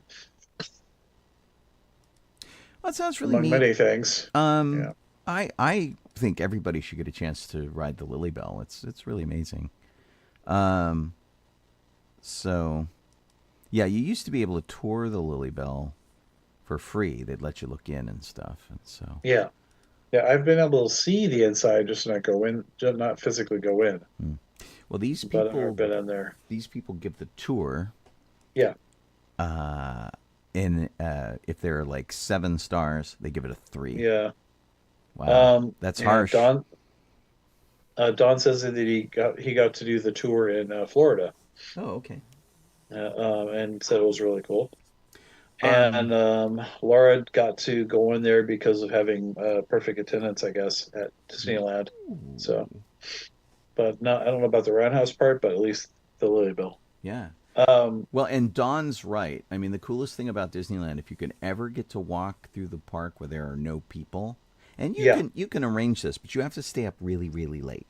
So, like, Yep. if you're at Disneyland and you go to Galaxy's Edge at midnight when they kick you out and you Yeah. drag your feet a little bit, yeah, you can make it down Main Street with no humans. yeah, But it takes some finagling yeah. to do. It does. Well, I don't know. I don't know which tour I would take. I would like to take some of these tours. Yeah. Because they do let you get access to some of the places in Disneyland you don't Yeah. usually get to. Exactly. But we've also been really lucky Yeah. in that some of the things we've gotten to do, like when we did the first 2 Star Wars nights, we got to do all sorts of Yeah. stuff backstage. And I have auditioned for Disney roles, and I've seen a lot of backstage and stuff back then Yeah. too. I worked there. Yeah, So, there's all sorts of interesting stuff. So yeah. I've seen like back when I worked there, it was different. Of course, the backstage area was vastly different. right, So, um, and the train had its own building, and the monorail had its own building, stuff like that. But I think they've changed things a bit. So, yeah, hmm. yeah. Kelly, you just go. I think you do it online. You go to Disneyland .com or Disney.go.com, whatever, and it's on there. You can you check Yeah. availability, whatever, to do it. Well, and like for Kelly, um, it's I think that would be a really good tour to get like a whole slew of people together, so that like you get all of your friends to take over the Lily Bell. I think that would be awesome, Yeah, especially if you were gonna like dress up nice and take some cool pictures in there. yeah, I mean, that would definitely be a Dapper Day kind of tour where you're in there hmm dressed up nicely. Or if you just get everybody together, like the 1955 day, that would be a fun thing to do. yeah, Problem with totally. with Dapper Day or 1955 Day or whatever is that you have too many people to bring everybody, so it would just have to be your core group of friends. Yeah, But yeah, Kelly's like when she comes into her inheritance. Yeah, you and me both. yeah, I want to win the lottery. I just don't want to spend any money on winning the lottery. yeah, exactly. And Um, man, Hey, just let it happen. do you want some 90-year-old fried chicken? Pass. Knott's Berry Farm is Uh, celebrating 90 years of Mrs. Knott's yep, Chicken Dinner Restaurant. It has yeah, a giant chicken in front of it, yep. It always has. yep, Yeah, at least as far as I remember. and it's the restaurant's been around since the 1920s.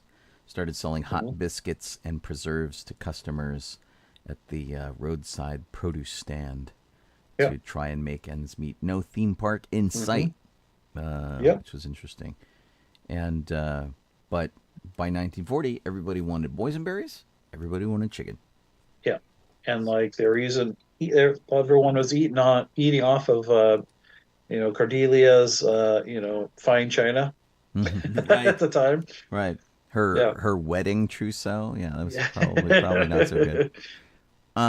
So they're going to hold a whole bunch of events there to sort of celebrate that. Yeah. Knott's Berry Farm loves doing events anyway. They have the Boysenberry Festival, which I think just ended. Yeah. Yeah. This starts Saturday on Star Wars Day, May 25th, till September 2nd. They're going to have a family breakfast event, a senior hmm buffet dinner every Tuesday. Yep. There's National Fried Chicken Day until July 6th with Which was, photo yeah. opportunities and discounts. Happy hour flights featuring alcohol from the past 9 decades. That's going to be interesting if you're a drinker. Not Scary Farm gets a midnight breakfast buffet. A Mm. 90th anniversary And the buffet. Yeah. tea party in November. Yeah. And of course, Santa. You can meet Santa during a breakfast event, which is really cool. Yeah. So, So it'd be interesting. on I June mean, 13th, yeah. Knott's will receive a resolution of recognition from the Office of Senator Janet Nguyen to commemorate 90 years of excellence in the community. If Yeah. you attend the So, ceremony, you will be the first to be able to purchase exclusive anniversary yeah. merchandise. So it's like this is actually the perfect time for me to finally get in there and get in there and eat something that's not chicken. Right, So right, exactly. we'll see. Do we know when Ghost Town Alive starts? I I thought it starts after Memorial Day. Like I think Memorial Day is the first day. It's Oh, because really? I think they call that like they refer to it as Founders Day, but maybe I'm wrong. I don't know. It's if Rosie was still listening, definitely would say would actually post it right up in the chat there. I don't know if Rose is anymore. I tried to look up But, Ghost Town Alive, and it gave me auditions, Oh, which were 3 months ago. That's pretty funny. Yeah, that's everything that comes up is the auditions.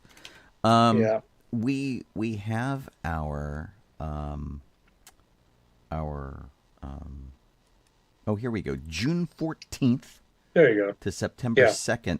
Yeah, June 4th. Yeah. Select days. I think it usually starts earlier, and they pushed it out a bit. Well, if they're doing the 90th anniversary chicken thing, I think they can push it off a little bit. I imagine it's an expensive proposition. So we'll have to see. Country Bear Jamboree gets a glow up in Florida. Why? Because we don't have it in California anymore. Yeah, that's right. They took it out and they put poo in its place. Yeah. Yeah. Oh, you mean Pooh Bear? Yeah. Rude. So Bunny, Bumbles, and Beulah are getting new costumes. Yeah. And okay. I mean, I don't know if they're gonna get new audio animatronics, which seems to be about time. There's a lot of stuff floating around right now online about the audio animatronics in the United States and the animatronics in Tokyo. Having seen the beautiful ones in Tokyo and what is going in now, oh my gosh, the ones for Rapunzel are absolutely phenomenal. The ones for Frozen are incredible. Well, because they're not using projection faces. They're not, and they're just, I mean, you talk about like magical in connection with Disney. Truly, these things are magical. We just went a year ago, and like I want to go back and I want to see all of this. And of course, our friend Mella was working on it. We want to see her handiwork. The new refacing Tiana's Bayou Adventure thing has a lot of has all that too. Right. There's the A1000 is what they call it, the animatronic 1000, which is taking over for the A100. The A100 is like Mr. Lincoln, and it's the Country Bears and that kind of stuff. They need to upgrade all of this to the latest and greatest because oh my gosh, it's just incredible. And if you've been to Florida and you've gone to Pandora and you've seen the if you go on the boat ride, right, you see one of those in there, and it's just absolutely amazing. Yeah. So I mean, we could get there. They just have to do a and for some of them, you don't need it. Like Pirates of the Caribbean is Pirates of the Caribbean. You don't have to go nuts with that. Although the Jack Sparrow one is kind of involved. And so like use it where it's needed. You don't have to use it for everything. So I'm looking forward to see what they get with Tiana and how they do that. Exactly. But, oh my gosh, the Frozen thing. Everybody's trying to figure out how they unfreeze Anna at the end because they showed. I saw that. They showed some footage of frozen Anna, and then she thaws, and as she thaws, her costume, which is rigidly frozen, softens, and of course you can figure it out if you're a smart person. Oh yeah, I know. But the effect of it is magnificent. It's basically it's the effective use of projection mapping. Well, there's that. And there is also that they have taken some of the clothing, and they have animated the clothing. They've made audio animatronic clothing basically. And so when Anna is frozen, her clothing is frozen in an up position, and then as she thaws, it sags and folds and relaxes. It's a really amazing effect. It's really tremendous. And I'm glad they, it's like I like that they're doing that. I like them using projection mapping as a tool and not as the show. So that's nice. And the internet is losing its mind. It's pretty funny. Yeah. I think that yeah, as they upgrade this stuff, it'll be pretty terrific, Yeah. and we'll have to see. Yep. But um, I hope they do something worthwhile with Mm-hmm. the Country Bears. I do like the Country Bears. I don't want Yeah. them to take them I out. really wish they were still here. Yeah, By exactly. golly. That and the Muppets 3D. Wish that was still here. So much better Yeah. than Yeah. The Philharmonic. Philharmagic. The Oh Philharmonic. God, I Right. know. That thing. Yeah. Terrible. I don't know what they were thinking. Yeah. We got to jump in with a thing that has also had the internet losing its mind amongst the Disney Yeah, fans. I know. Tinkerbell Yeah. has not been canceled. Exactly. There was a thing that was going around. It said this: Tinkerbell, unfortunately, has become a problematic image for our guests, specifically young girls, in terms of the portrayal of an unrealistic body image, as well as dependency of approval and or attention from Peter Pan, as seen in previous incarnations of the character. We feel these traits are no longer representative of our inclusive, focused values, and thus are currently in process of redesigning an updated Tinkerbell for modern audiences. Yeah. This is not true. Nope, And in never fact, happened. Not actually from a Disney person. right. And if you look at it, it's written badly. I smoothed out the language because it's not written very well at all. What they did do is they stopped having Tinkerbell as a personal appearance character, which Disney does all the time.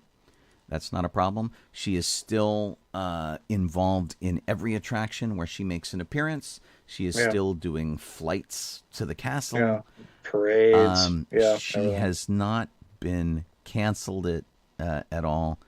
Yeah. Somebody said, who wrote an entire article about it. They said this. They said, and if you believe that Disney canceled Tinkerbell, you must at least concede that they did a horrible job. After all, she certainly isn't gone.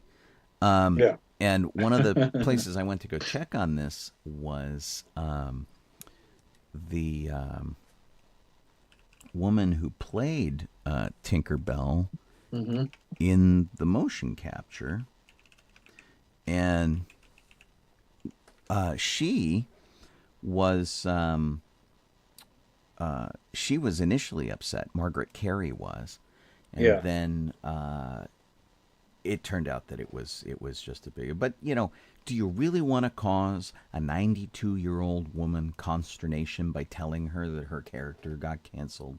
Yeah. Kind of What a the hell, people? jerk move.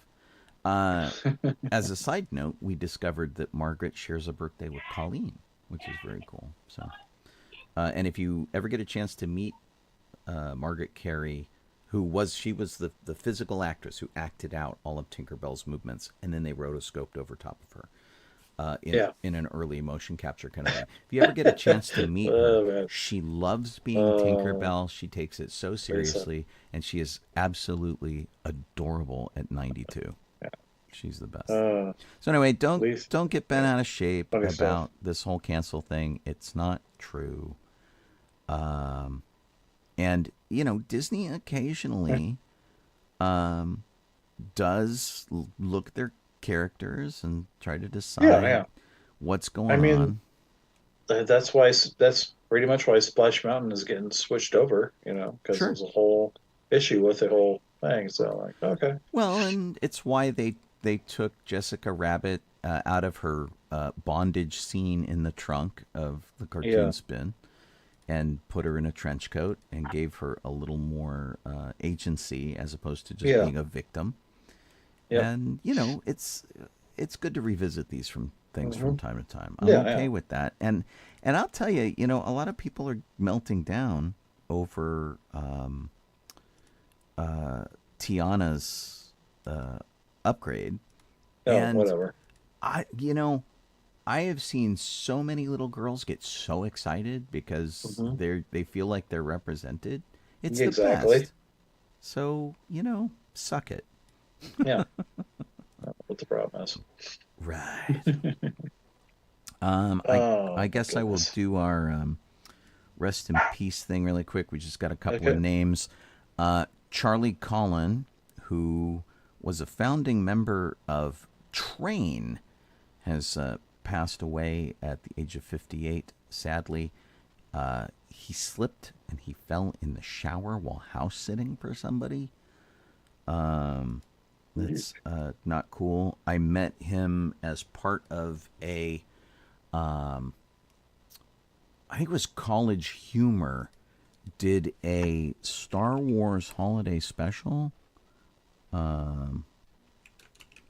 And it was based on the new movies coming out, which was really kind of funny. And they oh, it was Funny or Die, I think, and they very specifically focused the whole thing on Constable Zuvio. It's hard to believe it. Because they thought he was going to be just a really dopey character. Yeah. And Train did the musical number for it, and they were awesome. So sad to hear. Well, it's what a sad way to go. Yeah. For something just so dumb, which is really a bummer. He hasn't been part of the band in a while. He had some substance abuse issues and things. So. Which is a bummer. Yeah. And then we lost kind of a big one at the age of 92. A guy who was often very serious, often very funny, almost always a jerk. And we Almost. absolutely loved him for it. Dabney Coleman passed away. He was, of course, the complete a-hole jerk in 9 to 5. Oh yeah, totally. He was in War Games. Cloak and Dagger.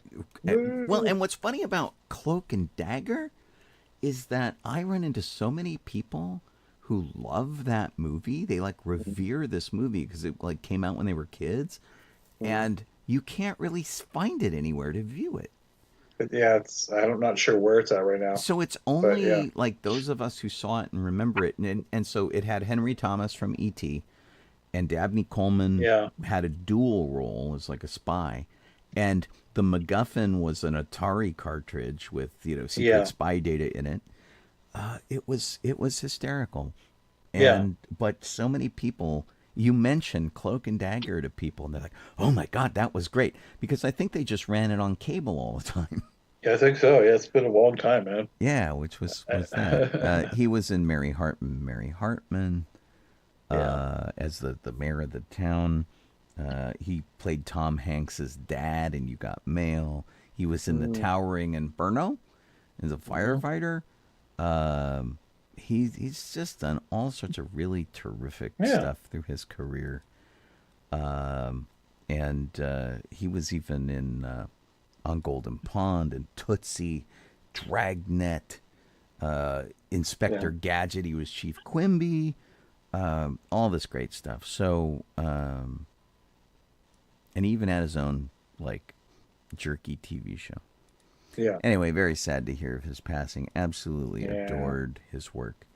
But 92 is a really great run. And his daughter, who made the press release, so funny, said he took his last earthly breath peacefully and exquisitely. I'm not entirely sure what that means, but I'm going to take it as a good thing. So, nice. Dabney Coleman, Godspeed. Loved his. Up he goes. All right. We're speed round stuff for the next 10 minutes. What do you got? Anything you want to talk about? Yeah, so let's see. There's a trailer and an article, but I'll talk about both. It has because they're both in the same line, as it were. But there's a stage play in London that I guess it ends on December 14th. Let's see here. I guess it was going to end, and now it's going to end next year in February. But they're doing it's a stage that the Duffer Brothers are involved with, and it's called Stranger Things: The First Shadow. It's actually a stage play. Hmm. But it looks like they've used an awful lot of really cool, you know, excuse me, stage effects and stuff that like makes it work really well. And it's about the character of Henry Creel, who is basically the villain, In the main season villain 3, who, right? from the start, Yeah. his character's name is Vecna. And and he's the big baddie in the last season was Vecna, and Right. that's also was based on the a D&D creature or whatever you want to call it of the same name. Um, but it's all about this about Creel when he's younger. So it gives you more in depth Hmm. as opposed to like a little brief short thing that they did for the season. Yeah. This is gives you an entire in depth um, storyline of Henry and what he went through and how he became had the power his I Right. should just like power similar to that of 11 Right. has. Well, and he So yeah. was like number one or something, wasn't he? Their first Yeah, he was the experiment and first. stuff. Yeah, he So was the yeah, first experiment, as it that were. makes Yeah. sense. Oh, good night, Mela. So Mela's going away. good night, Mela. Um, Yeah, it looks really cool, at least for the trailer anyway, because the trailer for the play, it looks good. I hope that they bring well, it here or release it on a on like it's a Netflix trailer. Like if mhm. they put it on Netflix to watch or something. Well, you didn't do this with us, but Colleen and I went to like the Stranger Things, the experience. Yeah, I We missed that. there were two things. One was in a storefront, and you could walk around and sit down and sit in sets and check it out. And there was a store.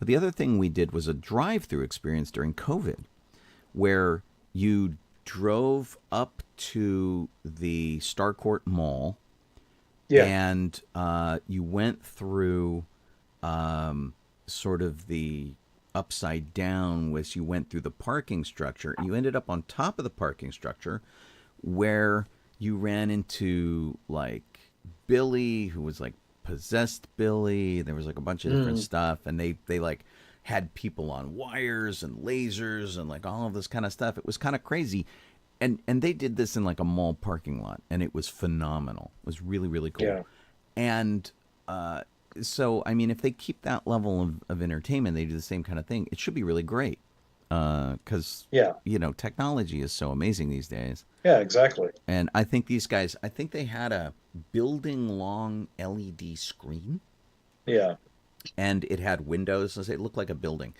And they like had electricity shooting everywhere. They like blew it up without blowing it up. You know, yeah, it was super, super crazy. And this is a thing that they can like reset and do again like really easily.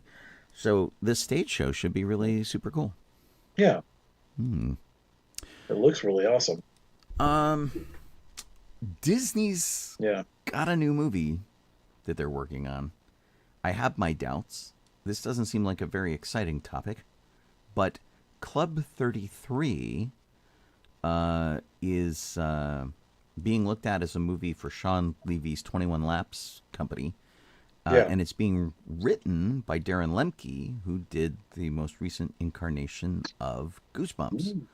Yeah. Um, like hardcore fans know Club 33, but I don't know about the general public. So I don't know Yeah, I if don't this is know.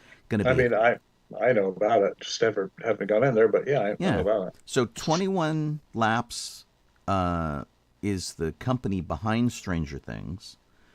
And Darren Lemke also wrote Shazam, which I liked. Shazam was great. But like, this is a fancy restaurant. Yeah, I don't know. I don't know. So it says this. For Club 33, the story centers on a young aspiring detective who receives a mysterious invite to the secretive Club 33. In Hmm. this case, it's a magical and exclusive dining club whose Hmm. members are the greatest and most iconic figures from across history. When a Maybe murder... they'll What's that? maybe they'll connect it to the Explorers thing that Disney has. You know, where it's got like the was it Society for Explorers and Adventurers, the C yeah, thing? yeah. Maybe. Yeah, maybe it'll have that. Maybe they connected with that. We'll have to see. But of course, there was Tomorrowland, there was Pirates of the Caribbean, Haunted Mansion movie, Jungle Cruise, all that kind of stuff. So it's just one more, I guess. Yeah. But I mean, that's a now Ron Moore, who did Battlestar Galactica and For All Mankind, he Yeah. is developing a Disney Plus series based on the Yeah. Society of Explorers and Adventurers. And Ryan Reynolds is working on a feature movie for the same organization. So they Okay. are expanding that SCA Yeah. thing. So it might be connected because they do try to connect all of that. But we'll have to see. Yeah, I never know. I have my doubts. Yeah, yeah. You This got is another true. one? Yeah. Let's see her. Sure. Golly. Where did I? My brain's not working. Let's see here. Um, God, I had this earlier, and now my brain's all toast. Good grief. Um, oh, thought this was interesting because I don't know much about it. Um, and it's just a casting thing, but I there's a new Jurassic Park or Jurassic World movie being made, and from all I know about it, because they're not really saying a lot about it, but it is that it's gonna go back to the original Jurassic Park movies, and so I don't Okay. know if it's gonna be like something that's an in-betweener, like between Jurassic Park movies and Jurassic World, like something that's having to do with the park. But this doesn't really say. It just says no. It says it doesn't have Chris Pratt's not going to be in it, or even Jeff Goldblum, but it'll have like this new actor, which is Rupert Friend. Um, but Gareth Edwards is directing it. You know, All right, that's the only Rogue thing One, that looks interesting yeah, to me about and this. Scarlett Johansson in it too, which is interesting. So, but I mean, when you look at it, they don't they're not really saying much about it, and Mm. I guess it's more of a rumor than anything, I guess, but it's like that it has to do with the old series, not like it's harkening back to Jurassic Park, not Jurassic World. Lisa says this is where we find out where Nedry learned to be such a jerk.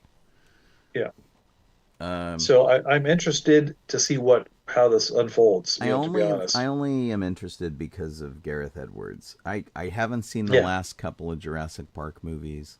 yeah, I don't know that I have seen one since the one I saw with you yeah. back Oh yeah, when that we. was like, God, was that the first one? Was that Jurassic World the first I one, or think it was it was the Jurassic the first one. second one?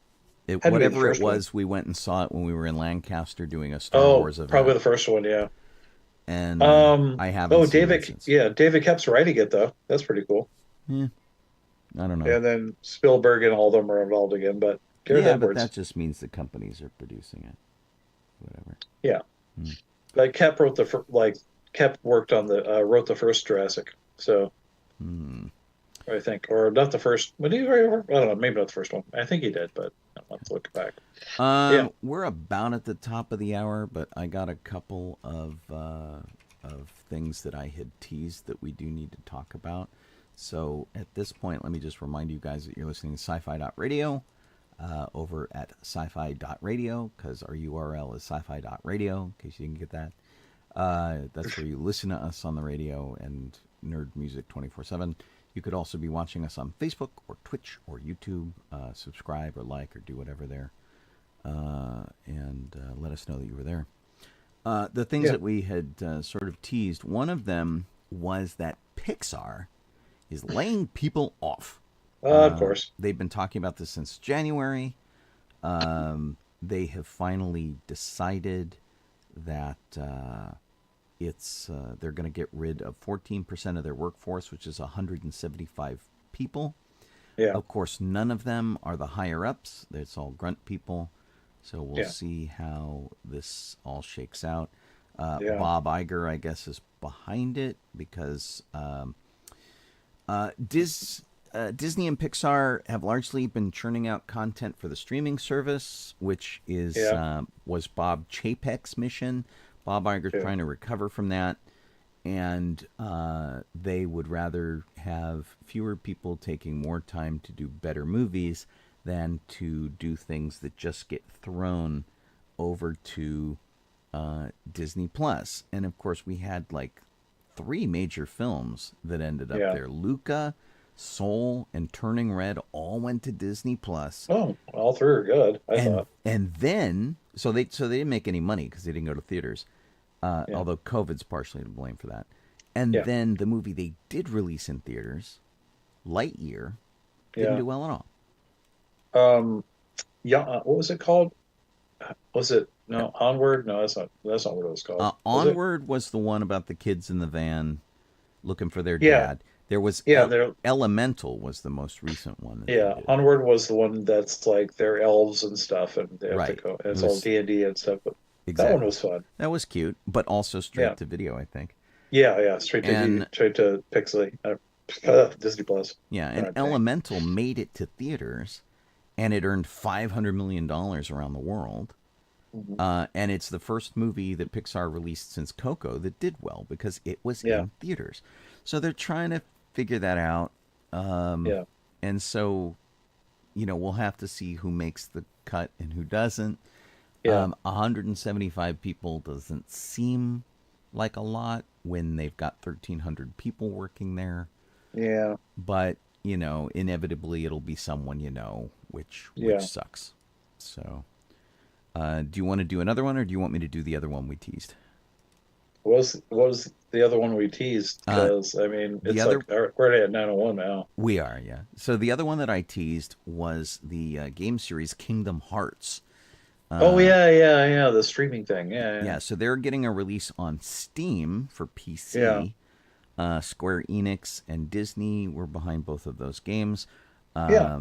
The PC ports went to the Epic Game Store, Yeah. and they're finally coming to Steam, which is owned by Valve, Yep. on June 13th. So the ones that are coming out are Kingdom Hearts HD Yeah. 1.5 and 2.5, and then Kingdom Hearts 2.8 Final Chapter Prologue, and Kingdom Hearts 3, Yeah. and the downloadable content. And so, and then they have a package deal called Integrum Masterpiece, which basically gives you everything all at once.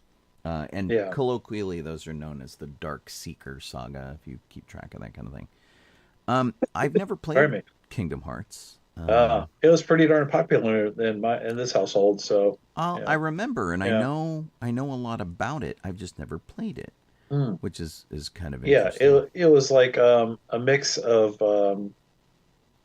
the two different all the Disney properties, and then it was like God, it was characters from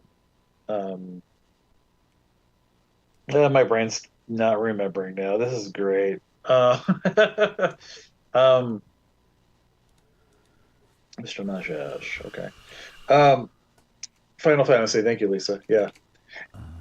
And it combined the characters from both. But and then they also had these like little black blobular creature things that you had to go against a lot too. So the Heartless. But yeah, it was neat. It was fun. It was a fun thing. They had Tron in there and other things. So Yeah, check it out. and I think it's it should be pretty decent. I mean, for people who like me who've never played it, playing the latest and Yeah. greatest versions of it is pretty cool. Yeah. Kingdom Hearts 4, of course, is in development. They haven't even said if it's coming to PC or not. Yeah. I mean, why would you not? Yeah, exactly. But because the problem is these game companies do all these exclusivity deals, and it just upsets gamers. And it's like I have an Xbox 360, which is really old. Yeah. And I have no PlayStation anymore. I had a PS3 that got stolen. I've got a Nintendo Wii. I don't have anything current but my PC. Yeah. So that's the deal. And you know, if I'm going to play these games, I'm going to play them on Yeah. my PC. Cool. So yeah, we'll see. Cool beans, man. Um, And I'll say one more fun thing. For Dune Part Two, um, just as I thought this was funny. The guy who the set designer, I guess, um, Patrice Vermette, um, had to come up with the look for Getty Prime, oh yeah. and was out and about at like out across like gosh, out and about, and like found these farms, like a field that had like a ton of, it was a septic tank wholesaler, a bunch of black septic tanks sitting out there with dust on them, whatever, and they hit and it says, "My God, it's Getty Prime." so so the Getty Prime you see in the movie in part two, when that rolls into theaters or whatever, based on septic tanks, so it's pretty That's funny. pretty funny. Anyway, that's it. That's all I got. Alrighty. And Boy, I'll tell you, I'm on Twitch over here, and just yep. trying to figure out like how to ditch some dope. Oh, I know. God, you have to go out and delete it or whatever. Right, I'm Ban like, it. why is this so difficult to get someone out of your chat Yeah, who's causing trouble? yeah. I mean, yeah. Shouldn't it be like easy and intuitive? And it's like You think, would you? I'm logged in as us, and gosh, it's driving me nuts. All I want to do is Yep. get rid of the stupid spam comment. I know. Won't even let me do it. Oh well, I'll figure it out later, Yeah. I suppose. Exactly. Oh, here we go. I gotta get to the Yep. dumb mod view. Yeah. Lame. Yep. Lame. Yeah. Alrighty. Well, I guess that's us. It for Yeah. us, whatever it is. Thanks to Kit for all her hard work. It's always greatly appreciated, and for popping in. Congratulations to Budala, who is finally having his house taken back, as he got hit in Houston with the big storms, and his whole house got caved in by giant trees. So he's getting that fixed, for which I'm really glad. To all you man. guys who are have been listening and stuck with us late, that's awesome too. Dance. So thank you, and I'll be on the air tomorrow to wrap out the week on Good Morning Tatooine at 9 a.m. Pacific, 12 p.m. Eastern Time over at sci-fi.radio. I am Sean Obi-Shawn Crosby. This is just a Donoho. As always, may May the force be with you. And bye, radio people. I'll see all y'all later. Good night, everybody. Bye. And to you folks on video, how's about we give you some credits and stuff? Yeah. Our theme is by that's not the right credits scene.